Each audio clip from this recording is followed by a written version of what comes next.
Hello, everyone, and thank you No. for joining Office Hours. I am Linda Hammis, one of three co-founders of Tertulia and your MC and host for Office Hours every Friday. Don't forget that Office Hours is open to all authors, so feel free to bring a friend next time. Today's session is one that I am very excited about because I know it's something we hear constantly from authors, certainly hear it here on Office Hours. I know I should be doing more on social media. I just don't know what actually works. So there's a lot online about this. There's a lot of accounts dedicated to this question and lots of, service content out there and consultants. But rather than kind of do generic advice, we brought in two people today who live it and work on it every day with authors across the spectrum. Jen Hansen de Paula. Hi, Jen.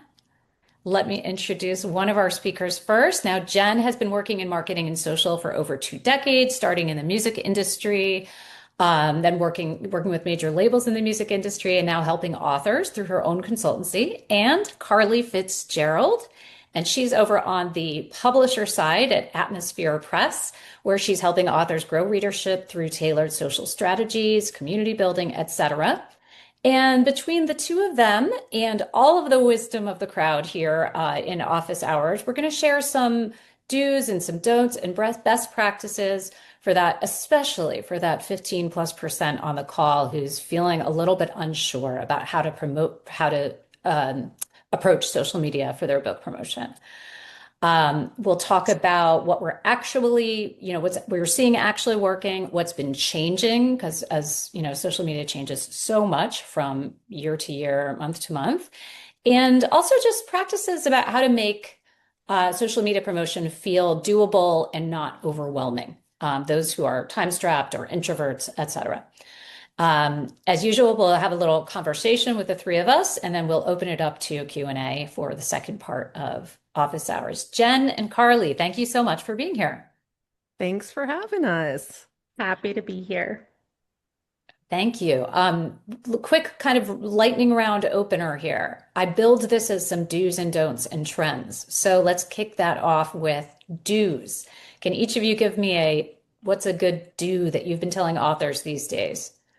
Yeah, I'll go first, Jen, if that's Go okay. for it. That's fine. Um, do be consistent. I think that's probably the one thing that I'm going to shout from the rooftops during this whole thing is just consistency, consistency, consistency. These days, consistency can be greater than virality. And if you are consistent on the platforms, the algorithm will reward you. So just be consistent in all of your posting, your content, and all of those things. That's a big do. Great. Thank you. And to piggyback off of that, to kind of add to that with being consistent, is to know who your readers are, knowing who it is that you're speaking to, and your messaging about your book. If you're consistent about the wrong message, if you're not talking to the right people, it's going to be landing on the wrong ears. So you want Yeah. to make sure that your messaging is dialed in. And the messaging is basically knowing what it is about the book that your readers are going to respond to. What is it? And you don't have to go too deep in the weeds. It can be very quick and easy, like a quick response about what the book is about, but you have to know what that is and then who you're talking to. So those two paired together are a powerhouse. Makes Yeah, total agree. sense. Yeah, makes total sense.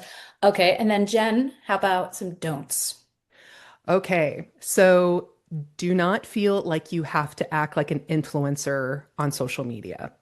This is one of the biggest pushbacks that I get from authors saying, I don't want to show my face. I don't feel comfortable being on social media. I don't want to dance around. You absolutely do not have to. There's a big difference between showing up as an influencer and an author selling a product. So you do not have to do all those things that you see so many people doing, trying to get attention. You can absolutely do it through your messaging and knowing who it is that you're talking to. Agreed. Yeah.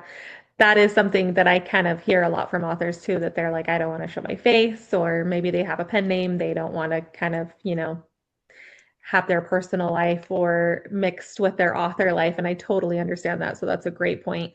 As far as a don't for me, I would say don't feel like you have to spend hours and hours and hours and hours A few hours, yes, per week. Like Linda said, that 1 to 3 hours spot is a really sweet spot, but don't feel like you have to be on social media all day because you don't.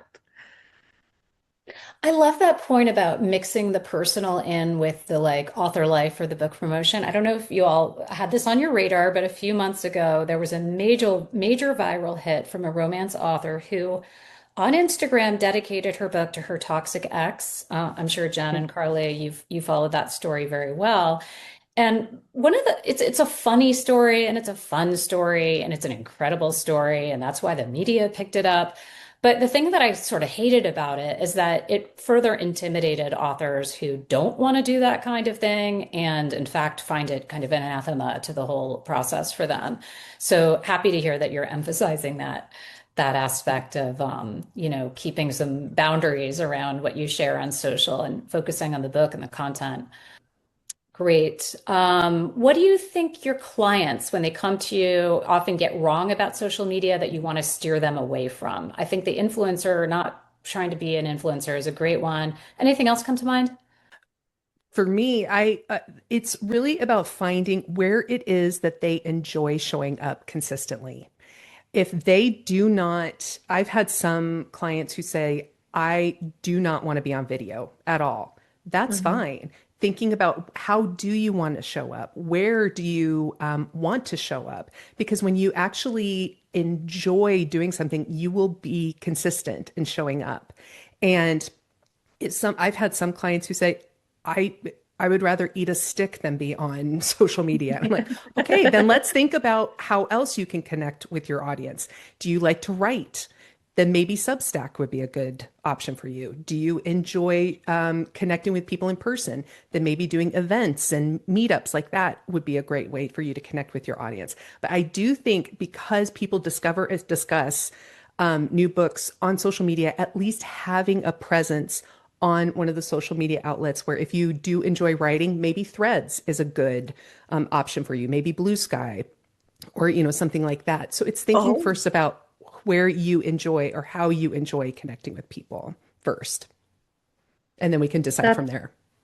yeah, I was going to go in that same direction because really, I like to tell my clients that a lot of times you really have done the hard work already. You've wrote this book and you are a published author or almost some maybe in some cases an almost published author and now you've done the hard part and I know that a lot of people are like no no no no no that's the easy part for me but really social media is just being creative in the same way as writing a book is being creative, just on it's a different medium. So if you kind of challenge your way of thinking of like, don't be scared of social media, it's just a different medium to express yourself and be creative, use your creativity as a writer.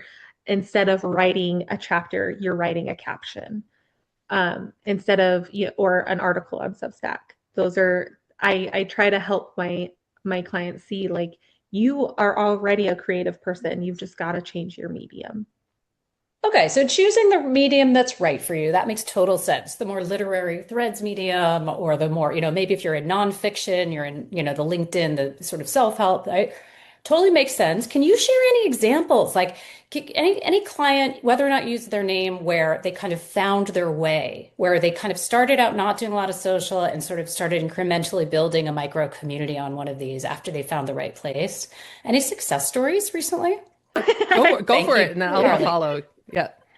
I have one success story. I've been working with this particular author for about a year on May 10th in 2 days, actually. And she has done such a great job. Genres like fantasy, a little bit of romantasy. So we got her started, on Instagram and quickly moved over to TikTok. And she is doing wonderful things on both platforms, has seen insane amounts of growth. I can't really speak to books. I haven't spoken with her about book sales particularly, but I know that as far as that organic audience growth, that building a community, that readership growth, where she is seeing people engaging with her accounts and she's engaging with other accounts, has the growth has just been exponential. I mean, her metrics look beautiful. And I think it really just goes to show that she's been at this for a year and it is just starting to kind of really tick up where she's seeing people, reach out to her in other comments or things, like tag her in comments where they're like, oh, I want to read this book, or this reminds me of this book, or if you like this book, you'll like this book. And she's just starting to see kind of the fruits of her labor. And it's really exciting to see, after, we've put so much work into her campaigns. That's good. I want to return to the question about sales. Like, what is it all leading towards in a minute? Jen, do you want to share any case studies that you have in mind? Yes. So one of my clients, her name is Larissa, and when she came to me, she's a mother of two very young boys, very active boys. She just released her first book the month prior, working on her second book, and she was just exhausted, and she Yeah. felt the weight of the world on her shoulders trying to market this book that she was not seeing many sales from. She was very frustrated, and she thought, why am I wasting my time on something that isn't working? And so I looked at what she had to work with, and she writes in a very specific genre. She's a women's historian, and she wrote a book about a very it's not a very well-known woman who was the first war correspondent in, I think it was World War II. So it's very specific. And she thought, I'm just too narrow. And so what we did was she decided she wanted to be on Instagram, and then she was also dabbling in Substack. So my big thing that I always talk about is knowing your ideal reader and knowing your messaging, how it is that you want to connect with your readers, but also what your book is providing for them. So we did a full overhaul of her content, what it is that she's saying and what it is that how she is showing up and what she's talking about. And it gave her this clarity where it wasn't overwhelming anymore. She wasn't sitting down and trying to reinvent the wheel every day. She knew Yeah. exactly what to talk about. She knew exactly what to turn around. And then within 90 days, she emailed me and she said, I've sold 3,400 books in just those 90 days. I was like, fantastic. Keep going. And then she added more to Substack, and she added more to, and it wasn't like she was going crazy like with the posts. And it's also important to note that she had under 1,000 followers on Instagram. When we're talking about the number of followers, it's not just going towards a number, trying to reach 10,000 and thinking, oh, I'm finally going to sell. It doesn't No. matter what that follower number is. It's all about how you communicate with them, how you connect with them, and then leading them, making that your book the natural next step for them to buy. So social media is a fantastic way to get that attention, but it doesn't necessarily mean that that is the last spot on, the train ride. You need to lead them Yep. to your website to learn more about your book. Social media is about this deep. So we don't need to give everything away about the book within social media. It's about leading them down, towards the reader journey that you want them to take them, that you want them to be led down. We have a lot Yeah. of love in the chat for the no, it's not about the number of followers. I like to call it the tip of the spear, so to speak. Yes, Yeah. absolutely. Let's go deeper on this. So, what does that mean? It's the tip of the spear because you start you're showing up, you're having a bigger presence. So, in the case of this author writing about the World War II correspondent, she's finding these conversations around history, around World War II, around journalism, whatever they are. She's showing up, she's engaging. How does she get them either to buy her book or to her website to sign up for her newsletter? Did she do concerted campaigns saying, come over and sign up for my Substack? How effective, or could she measure those? How does the tip of the spear go to book sales? So Million dollar question, I know. yeah, no. So social media, again, I said, is about this deep. This is how we are attracting new people. It's how we're making people aware that we exist. So what she did was she also, because she talks about women's history, she was talking about even current events and current things that were happening in the world. I call it the art of the backdoor brag, where you talk about one thing, but then you bring it back to what it is that you want to lead them to. So she would talk about like an event that was happening at the time, and then she tied it back into the struggles that this woman that she was writing about was facing during her time as this war correspondent during the war. And she was the Mm. first female war correspondent. And then so she started with the story on Instagram, but she said, I share the full story in my Substack, where she leads them. She has a link in her profile and she leads them to the full Substack. And then throughout there, she is weaving in how she talks about this in more depth in her book. And she has links to her book, to her either her sales page on her website, or she would also send them directly to, if like she was doing a like a campaign with Barnes and Noble, or she had a Kindle, limited time deal on Amazon or something like that. But she would always lead them, and she knew exactly. I always tell authors, start with the end in mind. Where's that destination? Is it to your website, to your sales page? Is it to your Substack? Is it to follow? You want to grow your following. You always start with the destination in mind, and then you work backwards from there so that you'll know, okay, this is what I want to talk about, and this is where I want to lead them. That the working back from the destination is great because we have people on this call who might be saying, you know what, I don't have a book out right now, but I Mhm. want to get to 500 more email subscribers before my next book in the series or whatever. Like Yeah. that's the destination rather than get my book, go to Amazon and get my book. Carly, could you share any anecdotes around that, like campaign oriented social, where it was, sure, you're laying a baseline to engage with people on the content, but where does that turn from? And the next activity you're giving your, followers to do, which is follow me, come to my Tertulia site, sign up for my newsletter. Anything to share there? Any anecdotes? Yeah, absolutely. I'm going to use that same author. Her name's Tracy.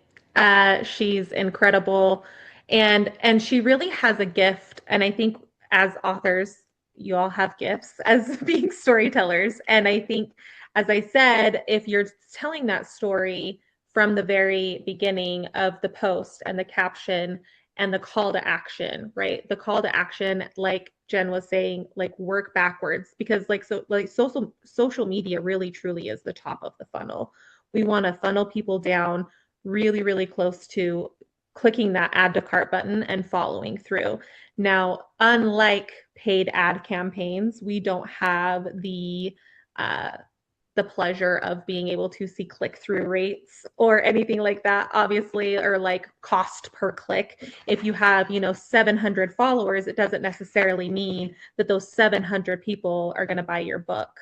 But for Tracy, it's been really more all about building an audience and then making sure that she has that trust with her audience as well, just an organic relationship where people are wanting, like, she doesn't do the Substack thing that Jen was talking about, but wanting to click on that link, wanting to learn more about the characters in her book, wanting to learn more. We do a lot of what we call first line Fridays, where it's like the first line of a chapter.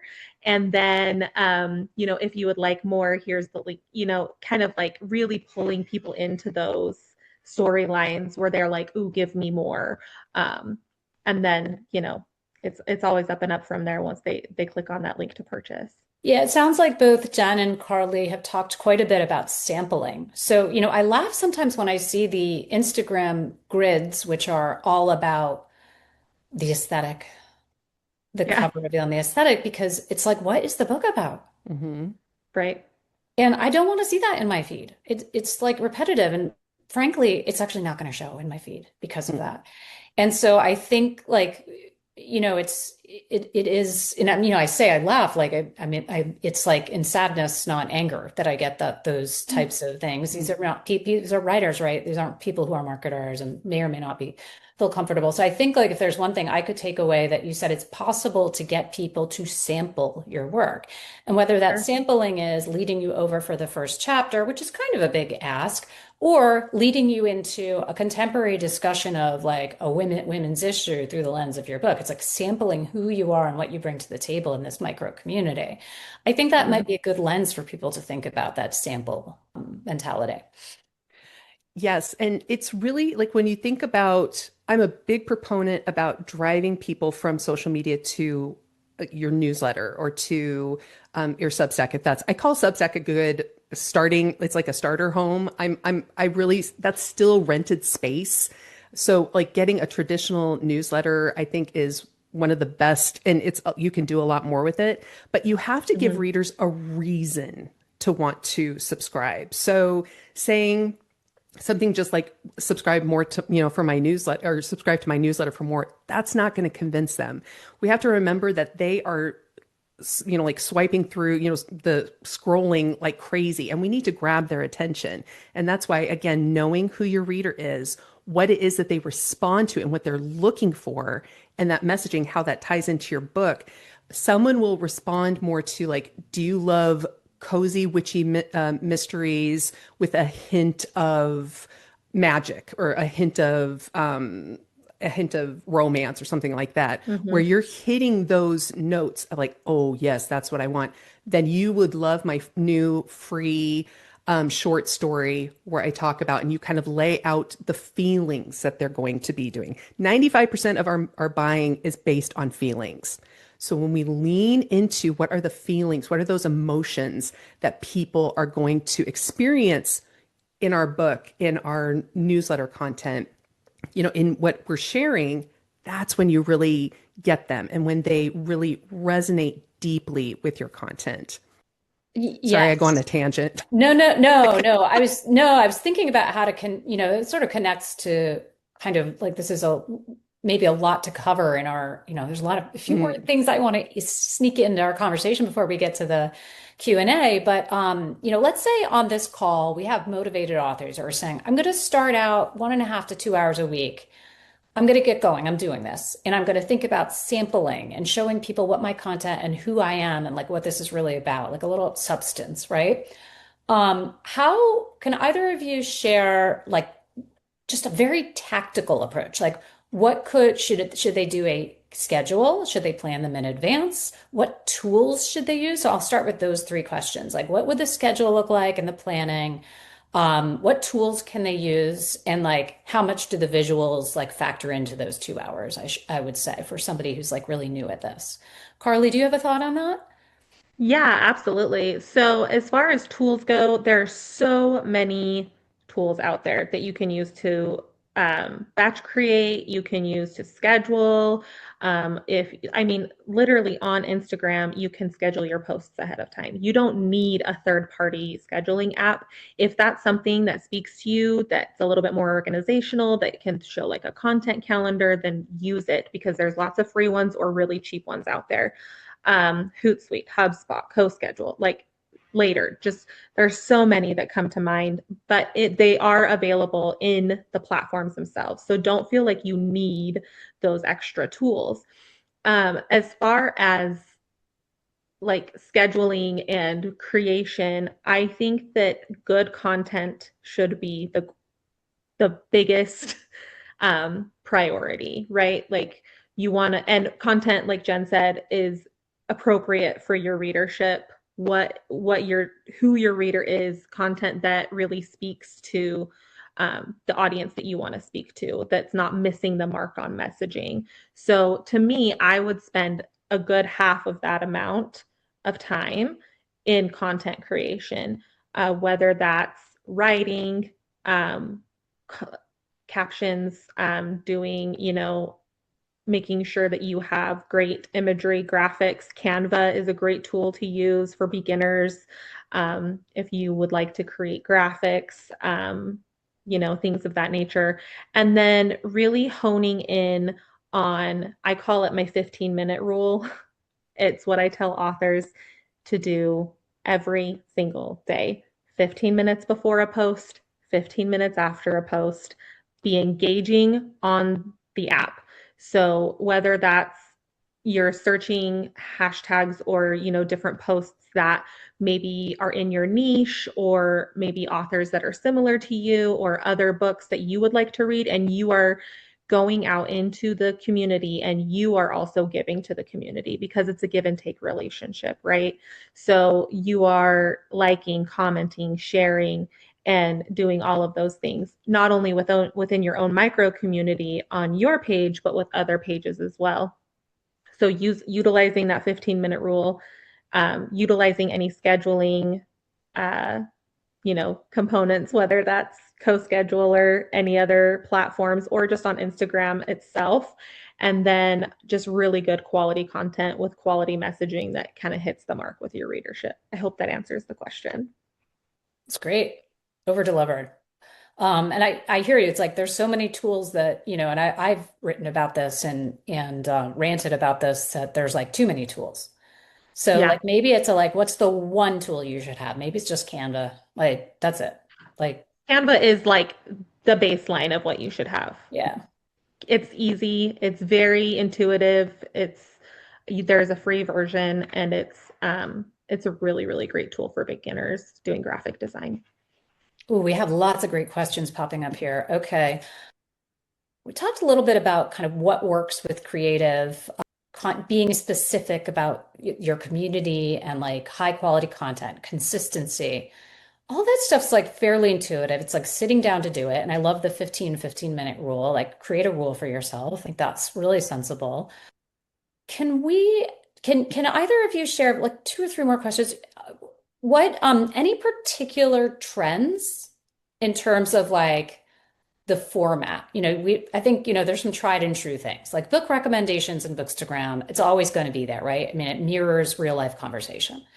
But anything in particular, like, I've seen trends like, my publisher never, th my publisher said no one would read this.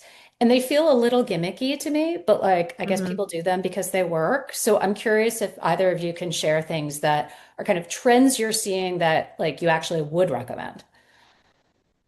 So for like it talking about like trends, I'm a big believer in, like again going back to like that messaging and your readers, if you know, okay, this will work for what if this trend will actually work for what it is that I'm my messaging and like who it is that I want to connect with, that's a great way to use a trend. So like if there's a sound or if there is something like, oh, algorithm, please connect me with readers who love, like romance and self-help books. Like there is a lot of that going on, especially on, I think, TikTok. I see a lot of that and on Instagram, but it's not just only jumping on every trend that makes you grow. And it's good to just kind of see, okay, yeah, these are things that people are doing. Maybe I'll give it a try. But when we base our entire marketing on trends, we run ourselves ragged. So it's kind of, again, when you know who it is that you're talking to, and if that trend makes sense with, like what it is that you're trying to communicate, then I say like that is letting the algorithm work for you. I don't want you to have to work for the algorithm. So it's like things like that. But also it's just knowing that like on Instagram, reels are one of the best ways for you to grow and get in front of new reader or and get in front of a new audience. That's what goes on the explore page. But carousels are great for warm, I call warm content and then converting content. So there are three types of content I always talk about is attract, warm, and convert. Attraction content, so that can be like your book recommendations, like bookish things where readers see themselves in that post, or they kind of maybe it's a reader struggle, or like my TBR pile is a mile high, that kind of thing. And the warming content is content that like maybe it's quotes, it's something shareable, it's something that they want to save. And then your converting posts are what you're asking for the sell. You're showing why your book is what people are looking for. So those are the kind of things that you always want to keep in mind in regards to what to post and then like how trends can kind of fit into it if they work and if they make sense with what it is that you're talking about. That is very concrete. Thank you. And where did you say Reels? Just double click on that for those who aren't using Reels. Where in that spectrum do you find them? And what's like a great example of somebody who's doing their first reel and they're a little nervous, what you would recommend? Yeah, so a reel is just a video. It's just and on Instagram, I find like there's something it's called B-roll. B-roll is just background movement. It can be you taking your dog for a walk and the camera is pointed at the trees or at your dog walking. Or, like even it's like taking a picture or a video of your bookshelf. It's something where it's not, you don't have to necessarily be in the video, but it's something where there's just a little bit of movement and you can put some text on the screen. That can be a reel. It can be a talking head video where you're talking to the screen. A reel is just video, and that goes to the explore page so that people who are going through the explore page, they're discovering you for the first time. So it's something where you can make reels very, very simple, and you can even post those reels on TikTok if you want to, cross promote on both platforms. So you get double duty for your effort that you're putting out. Yeah. Okay, we're gonna talk about TikTok and then we're gonna open it up to questions. TikTok, you do the whole hour and then like every hour, every Friday, 1 hour on TikTok. Such a phenomenon. Carly, question for you. Does like do you have you had any authors who have gone viral, so to speak, on TikTok or, had like a serious spike that you think made an impact on their book sales or their profile? And if so, how did they go about that? I'm going to be 100% transparent. We have not seen any crazy viral videos from our clients yet with our program with at Atmosphere Press. I have had, as a social media manager, I have seen authors go viral. None within my program at the moment. However, with viral videos are kind of tricky because it does increase sales, clicks, like all of those things. Obviously, there's a million more eyes. If you've got a video with over a million views, there's a million eyes on this video. Obviously, there's going to be, higher profile views. There's going to be more followers, like all of these things. But it's not every video is going to go viral, and that's what's so hard, and just because it doesn't go viral, I think the biggest thing that I tell my clients is that just because you have a video that, maybe gets 1,000 views, maybe gets 50,000 views, maybe gets a million views, it doesn't necessarily mean that just because it didn't go viral, it doesn't mean that you're not going to sell books from that post, right? So, and again, it's all about messaging, what that is offering. And a lot of the stuff that Jen spoke of with Reels can be repurposed on TikTok. That B-roll is huge. Editing within the app, huge. There are great video editing tools, but sometimes the algorithm will push your video farther to more people depending on how it does it kind of goes in waves. So it'll send it out to 20 people, how it performs. It'll send it out to a few more people, how it performs. It'll send it out to more. So, but you have a better chance of being sent out farther and farther and farther if you're editing within the app on TikTok, which is Okay, interesting that's to good me. advice. Editing within the Yeah. app and don't, go very native. Yeah. Jen, do you have clients who are doing advertising on TikTok and or putting Mm. their books in the TikTok shop, and therefore there's a direct response loop there that you don't have on other platforms? Yes, but TikTok has changed their sales criteria for selling books. Before this whole change, I had several authors who were selling directly through TikTok, and they were selling a lot of books. Like it was just, it removed that middleman, but it Yeah. wasn't they basically had a bookshop in their apartment. One of my clients, he lives in New York in this little tiny apartment, and he sold his book through the TikTok shop. Yeah, through the TikTok shop. And he sold out of books. Like he had 1,500 copies.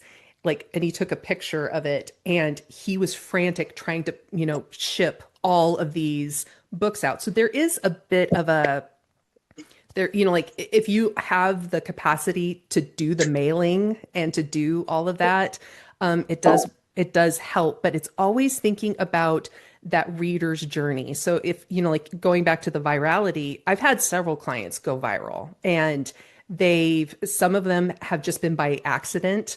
Like I had one client who had something like with her dog, and it went viral, and it had nothing to do with her book. So that isn't going to necessarily, help with sales. It helps with visibility, Yeah. but it didn't help directly with the book sales. But when you have a post that does go viral that is about your book, it's making sure, okay, is that link in my bio clear about this is where I go to purchase the book? Is it working? I've had some clients whose links have been broken and they didn't realize it. And so they kind of lost that opportunity. But that really, like making sure that author journey is clear, and that there's no friction, and there's no bottlenecks in there, that will really make sure that it leads them to your book, so you actually get the sale. Excellent. Very interesting. Yeah, bookshop in the apartment. I mean, in some ways, it's a good problem to have. Oh, Yeah. absolutely. And that's the thing, it's thinking about, okay, do I want to, offer bundles? Do I want to offer exclusive things, that just ordering it off of Amazon won't provide? So there's so many different ways that you can sell books, but it's just kind of thinking, okay, do I have the capacity for that? Do I have the ability to manage orders and do all that? Do I want to do that? So those are some things to consider. Yeah, I mean, we are seeing super creative authors here who are using the new pro subscription tier. This is where the infomercial comes in, everyone. Who are using our pro tier to sell direct, and we're going to be making even more flexibility in there, adding merch and more bundles, but just saying, okay, you know what? I'm seeing an opportunity here that with my series that people actually want the audiobook to go back to with the ebook. And I'm going to actually get them back as a repeat buyer in this series. So I think having that flexibility with the storefront is really actually nicely connected to social media marketing, because you're kind of telling a story along the way. It's like, and I recorded my ebook, and like then you're picking and packing the book, so you have this like a little bit of a one-on-one relationship with some of these people. And I don't think it's crazy to have a one-on-one relationship with Oh, some of your buyers. I mean, they're your biggest talk about bottling word of mouth. I mean, we've talked about this many times in office hours, including with our guest last week who talked about shifting between traditional publishing and self-publishing. And I think that that word, capturing that word of mouth, it's like if you can hook one person on social media and they carry your story forward, that is worth the investment of your time. So, we have a question from Corey. Corey, would you like to unmute and ask your question? Sure, thanks for all this. I know that's been extremely helpful for a lot of people, especially me included. So, you guys talked about consistency, which is actually great. But like, what does that consistency looks like? Is it like a video here and there? Is it a post here and there? Is it a carousel? What does that look like once you've kind of nailed down your ideal people, and then your platform? What does it look like for consistency? You had a comment about the person who did like 60, 90 days. What does it look like for them? I mean, I don't want to give away all your secrets, obviously, but just something that's attainable or a kind of bite-sized chunk. do you want me to go first, or do you want to go first, Kat? You can go ahead, Jen. Okay. Well, first of all, I love your movie posters. Those are Oh, fantastic. thanks. Yes. But when I talk about consistency, I'm all about thinking about getting your getter going, meaning like someone doesn't decide I'm going to run a marathon and immediately run 27 miles or whatever a marathon is. I would start off, if you think it is possible for you to do 2 posts a week, start with that and become familiar with it, make it become a habit. If you think, okay, I can create one reel and one carousel post a week, fantastic. That is something, like that's kind of like the outlet, or the the car that you're going to be driving in. But you need to also know, okay, these are the topics that I want to talk about, or that my readers are going to be interested in. And the nice thing about consistency is that you can also look, like after 30 or 40 days, going into your analytics to see what is performing well, what is getting profile views, what is getting follows, what's getting shared and saved, what's getting external link clicks. Those are the 5 metrics that I would look at. And you can repeat it. You can say, okay, this post did really well. Maybe I turned this reel into a carousel. You can reuse content. Repetition is the key to marketing. So you can reuse a lot of that. So I would start when I talk about consistency, start with 2 posts a week. Once you feel comfortable with that, add a 3rd post. And if you enjoy creating carousels and doing one reel, that's great. That, keeping up with that is what I would classify as consistency. And then reading the data to double down on that. Yeah, absolutely. I was going to say 1 to 3, so we're on the same page. 1 to 3 per week to start. Really see it. Like she said, you're not going to run a marathon. You're not just going to decide on Friday and then run it on Saturday. It would be nice, but it's easier to just start out really small, make sure you're being consistent, and then going back and looking at the metrics and seeing what's performing well is really where the magic happens. Okay, thanks. Thank you, Corey. You asked a question that I think benefited everybody here. Amber had a follow-up question. I think that's a natural sweet spot for day and time. Carly? So I feel like that is so dependent on the audience that is just not something that you can really speak to. I mean, obviously on every platform there's going to be, people active at different times of the day. If you are using a third-party scheduling app, I know a lot of them will say, and even I think Instagram does this, if I remember correctly. Jen, correct me if I'm wrong. They'll say your audience is active at this time on this day in your metrics. Is that still a Yeah. thing? Yeah. Yeah, so you can go in All and of see. the outlets have like TikTok, Instagram, they all have a metric on when your audience is Yeah. the active the most. Yeah, so I think it really just depends on the person, their audience, and who they're speaking to. Yeah, that makes sense. Absolutely. For instance, Tertulia knows that we speak to you all on the weekends when you write your books. So sorry to intrude, but No, that's awesome. SN St. Clair, always the good, provocative, and smart questions. Great contributor here. I know she can't go on video at the second, but asks, what are your thoughts on authors that use AI for social media posts, especially with how many people tear you apart for using it, even if not in your books, but on your social? So we have done a longitudinal survey study of what are your thoughts about your comfort level with using AI for writing or assist, and then for marketing or assist in marketing. And of course, what we find interesting is it's moving towards the center over time, which is to be expected, especially on marketing and promotion. But I agree that with SN St. Clair, that if that's your personal decision to use some of that for promotion and you're going to get torn apart for it, how do you navigate that? Any thoughts? It's a tough question. You can go ahead on Sure. this one. Okay. I have So, thoughts, but I kind yes. of want to hear yours first.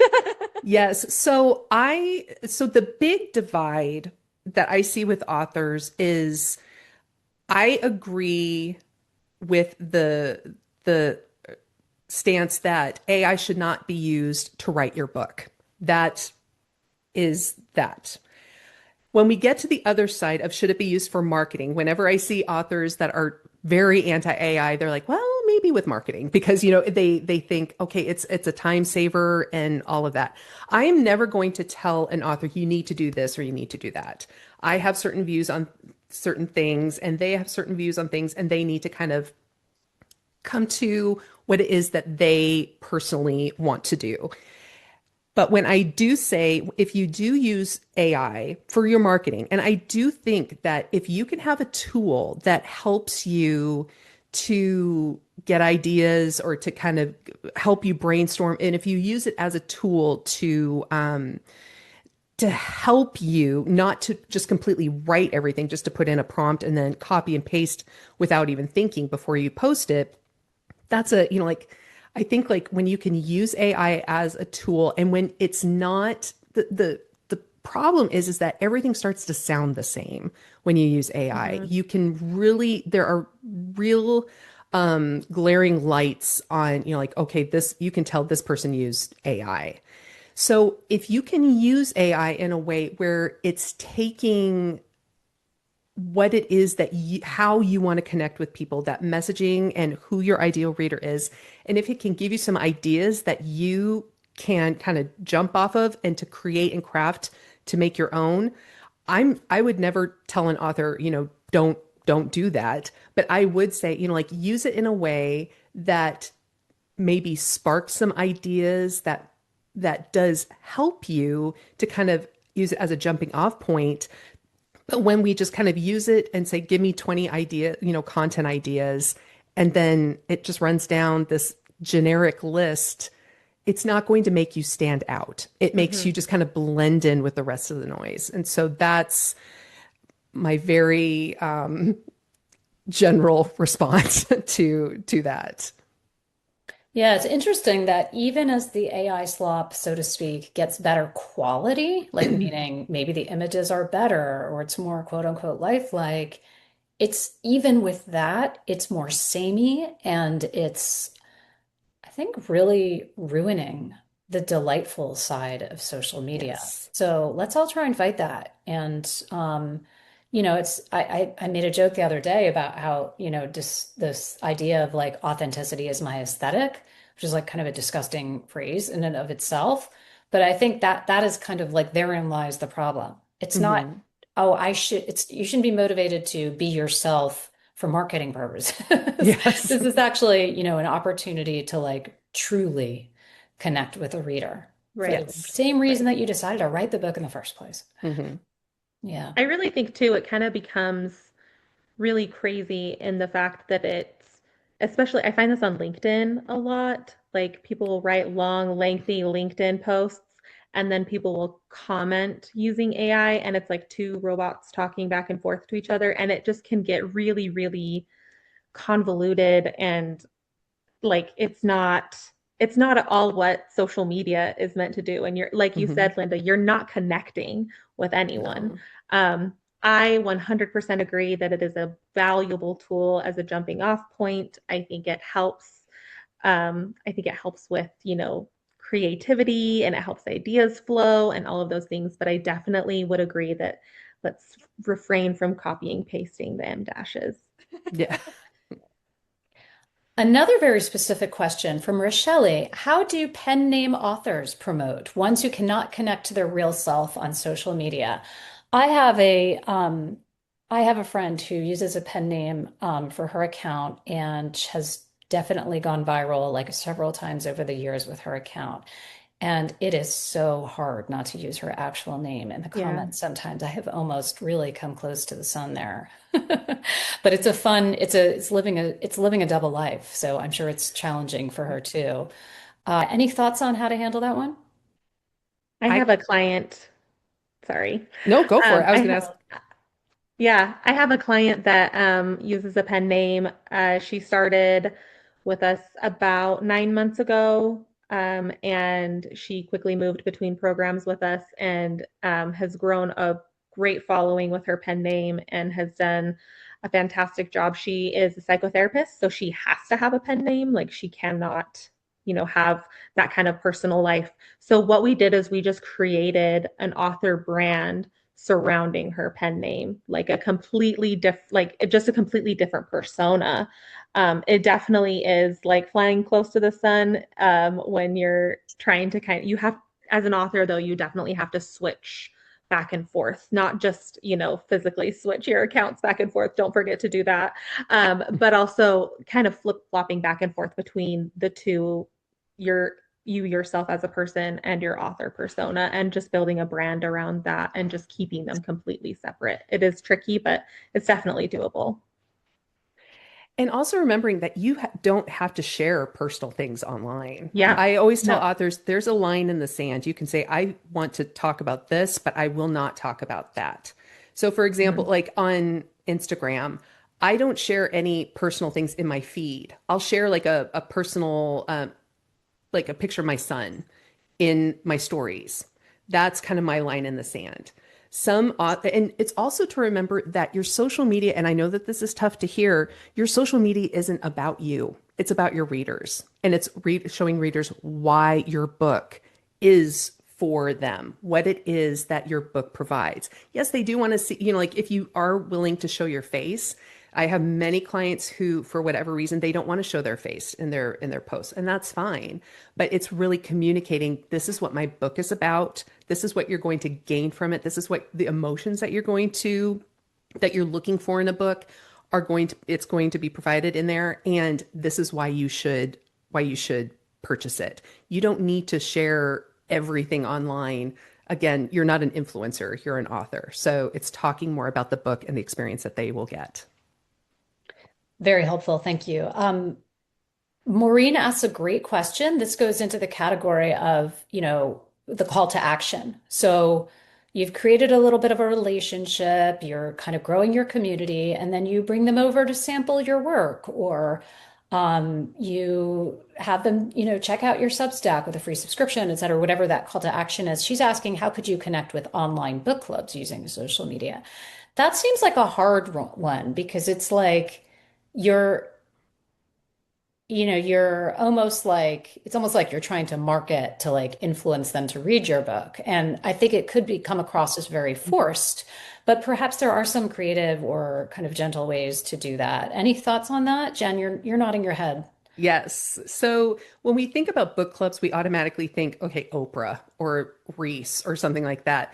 When there are many smaller accounts, and when I say smaller, I don't believe that there is such a thing as a small audience because there are all souls that are attached to these people. And so there are, even if it's 100 or a couple of hundred people that are on this book talk or this, Insta, or what's the Instagram Bookstagram. book? No, but Instagram, it's Bookstagram. Bookstagram. There we go. If they're, like they have a book club on Instagram or on TikTok, the smaller I feel like is the better because they are trying to get visibility and they're trying to kind of get into that space. So if we're only thinking about trying to reach these these book clubs that have tens of thousands of people in them and we're just starting out, we're probably not going to be able to get in there. And so the first step is to focus on kind of like the smaller to medium level book clubs, and you can find them all over Instagram and on TikTok. The second thing is to start following them and to start participating in the conversation. It's not you going in and pitching your book right away. It's about developing a relationship with them first. And then after you've been there for like a couple of months, even, it's then reaching out to, like, after you've had some conversations with the person who runs that book club, seeing if that is something that she would be open to reading your book, or if there is an opportunity that she opens up later in the year for books to be considered. You have to develop a relationship first, especially as you're getting started. So focusing on smaller book clubs or even local book clubs, you can start with that. Yeah. And reaching out to them and building a relationship first is the key. Harley, anything you want to add to that, including sort of the local angle or other groups that, whether it's like the area, you mentioned you had a psychotherapist client, like kind of hmm communities that your authors tap into in a social setting? Yeah, absolutely. I think what you said, Jen, about creating a relationship goes for any and all events, local or not. Like you can't just go in and like slide into somebody's DMs and say, "Hey, here's my book. You want to put it like you want to read it next month in your book club?" Um, but really just curating a relationship. Go looking. Like you have to go out looking for these accounts. You have to go out and find a local bookstore that, or maybe a local community group that is somehow in your niche. These book talkers or bookstagrammers, these things, even with a smaller following, you have to go out into the community. That's where those rules, right? 15 minutes before a post and 15 minutes after a post. That's just what I do. It can be any time, but really setting rules for yourself to go out and not just post into the void and like hope and pray, like, please come and like my post, or please, because it just simply, it's such a give and take relationship on social media, that going out and creating those relationships and really strengthening those relationships by hearing what they have to say as well, and reacting and commenting and just just be a human, talking back and forth, Absolutely. but I not. mean, another community that I think is relevant to this group because we do have a lot of children's book authors, and there's been some questions in the chat. If either of you have experience with this, you're actually speaking to parents rather than kids. Mhm. So, is there any interesting angle there relative to social that you've seen, or any trends, or anything effective? Including, I mentioned libraries on our last call as well. There's definitely a very avid Bookstagram community of librarians. So I think Yes. engaging with them is very valuable. And then also we have, so the question is anything specific that you would recommend around children's books or anything cool that you've seen done? And secondly, we have a question about burnout. We have a children's book author, we'll do two in one here, who's also touring singer-songwriter. Tia's life is so much more creative and interesting than mine, obviously. Appreciate the question. It's exhausting to keep up socials on both. Should I keep them separate or can I combine? Okay, so first question Ooh. is children's book specific social communities. Second is burnout of keeping up two different accounts. Is it a mistake to combine them? I is that is okay. Go for So it. first of all, when it comes to like children's books, thinking about what it is the specific struggle that that child has within the book that you've written. So I have a children's author. She talks about picky eaters, and her cats are the characters in the book, and they're picky, like how do you help a picky eater eat? So there are specific pain points that she addresses, like does your child not like the texture of food? And she talks about how, like that specific problem. And that's something that parents are actively looking for, like a solution for. How do I do this? And how, she shows in her book how how she helped her picky eaters eat, like with the food issue. And then she leads into, if you want to learn about Chloe and Cooper, her cats, where we talk about, like these picky eaters, this is the book. And then you lead them to the book. So you're talking, yes, your ideal reader is the child, but you're talking to the parent, and the parent is looking at those specific issues that the book addresses. So they know this is the natural next choice. And something, what was the second part of the question with was it libraries? Or Well, I'm interested in, to get, your audience being parents, but also libraries or just like the general parenting community or child caring community. Yes. So I think librarians are one of the biggest assets that authors can have. They are a gold mine of information. And when I worked in the music industry, and Tia is her name, like with touring, we did tour press, and we would start, like, if you're going to be I live in Minneapolis. So if you're in Minneapolis, you look at all the different areas within that 1 mile, like an hour driving range. You find all the libraries in your area, all of the bookstores in that area. And it's basic research and reaching out to them. Do you have any children's hours, reading time? Do you have any mom groups that meet up, at that, like that might meet at the library or in the community? Do you have any special children's events specific, to the area that are, like opening up booth spaces so I could sell my book, or that I could have a reading hour or something like that?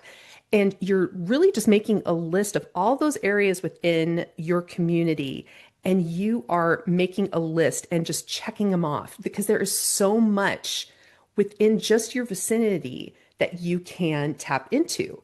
And once, let's say a year from now, you've tapped out all of those, you've really created great community and connections with those, move it out an hour. And then you just kind of grow from there. When we look at trying to connect with everyone in America all at once, it's way too overwhelming. Start where you are locally and then build out from there. That's how you see that organic growth, and how you start to see things moving in a good click. That's quality connections, and it's manageable. That's very good advice. And it sounds tiring, but you know what? You do one event or you have one Hmm. conversation. You could take an outtake of that and share it as your first reel, and then hopefully it kind of gets your next one. So I Yes. think it's brick by brick. We could talk for hours about this. I'm Yeah. sorry, people, we didn't get to all of your questions. Carly, your favorite social media platform personally and why for books? Instagram, hands down. I love Instagram. I think it can, if you are a children's author, you can sell on Instagram. If you are writing fiction, if you're writing nonfiction, like there's so many people on Instagram, and I love it for authors just because any genre can sell on Instagram. Okay. And Jen, what do you think about LinkedIn for books? Ugh. So I'm not a big, I'm sorry. I'm not a big fan of LinkedIn. If you are a B2B business to business, if you have, like if there is something within your, within your business that, like if you're using it for your business and your book speaks to your book is going to be a stepping stone to your offers and to your, to what it is that you're Yeah. selling. I have several authors on LinkedIn, and it's just like what Carly was talking about. It's like bots talking to bots. Like it's just hasn't been. I'm not a huge fan of it, but if it works for you, great. Definitely But has to be the right niche, though. yes, Yeah, definitely. I particularly asked you that question because we were joking before about the humble brag or whatever, which is, Yes, LinkedIn is the platform for the yeah, humble brag. exactly. Thank you so much, Jen. Thank you so much, Carly. You guys have a Thank fun you. job, and I think people got We a do. lot out of this, and they're going to take a lot of lessons away from this, and they're going to be following Good. you and following your clients and really learning how to make the most of their time, those 1 to 3 hours on social. So I'm gonna keep you guys accountable in next office hours and hear how that's going. Have a wonderful weekend. Happy early Mother's Day to the moms on the call, and take care. Thanks again. Thank Thank you. you Thank so much. you.